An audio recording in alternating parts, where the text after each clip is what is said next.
Selanjutnya, siklus asam sitrat. Siklus asam sitrat terjadi di mitokondria dan merupakan reaksi yang aerobik.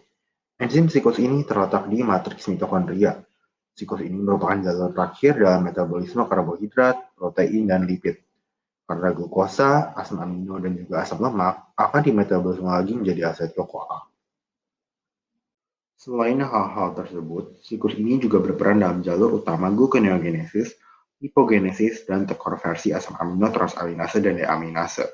Reaksi-reaksinya dapat dilihat pada gambar yang telah ditampilkan. Siklus asam sitrat dimulai dengan adanya reaksi antara asetil dari asetil-CoA dengan asam oksal-asetat C4 dibantu dengan enzim sitrat sintase untuk membentuk asam sitrat C6. Dan kemudian reaksi akan berlanjut membentuk sebuah siklus. Siklus tersebut dapat dilihat pada gambar berikut.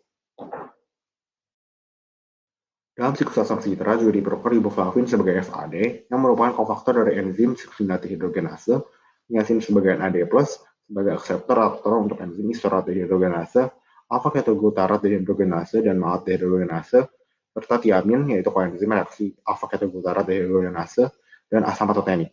Selama proses oksidasi, asetil-CoA ini akan terus meregenerasi asam oksaloasetat. Lalu juga terjadi pelepasan 2 molekul CO2 dan koenzim yaitu 3 molekul NADH dan 1 molekul FADH2 akan dilepaskan dan dioksidasikan kembali dalam rantai pernapasan untuk membentuk ATP atau energi. Selanjutnya glikogenesis. Glikogenesis adalah proses pembentukan glikogen dari glukosa. Proses ini terjadi di hati dan otot. Jika kadar glukosa di dalam darah tinggi, maka pankreas akan mengekspresikan hormon insulin yang mengaktifasi penyimpanan glukosa dalam bentuk glikogen. Lalu hormon insulin akan menstimulasi enzim glikogen sintase untuk memulai proses glikogenesis. Proses glikogenesis. Proses ini dimulai dari diubahnya glukosa menjadi glukosa 6-fosfat oleh enzim glukokinase. Lalu glukosa 6-fosfat menjadi glukosa 1-fosfat oleh enzim fosfoglukomutase.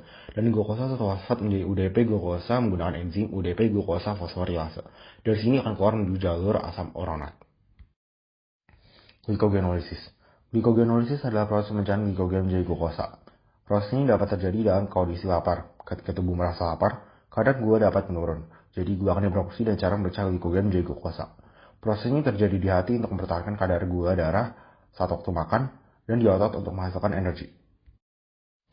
Proses glikogenolisis. Substrat dari proses ini adalah glikogen. Glikogen akan dipecah oleh enzim glikogen fosforilase menjadi glukosa 1-fosfat. Lalu glukosa 1-fosfat akan dipecah menggunakan enzim fosfoglukomutase menjadi glukosa 6-fosfat. Dan glukosa 6-fosfat bisa terkonversi menjadi glukosa dengan bantuan enzim glukosa 6-fosfatase.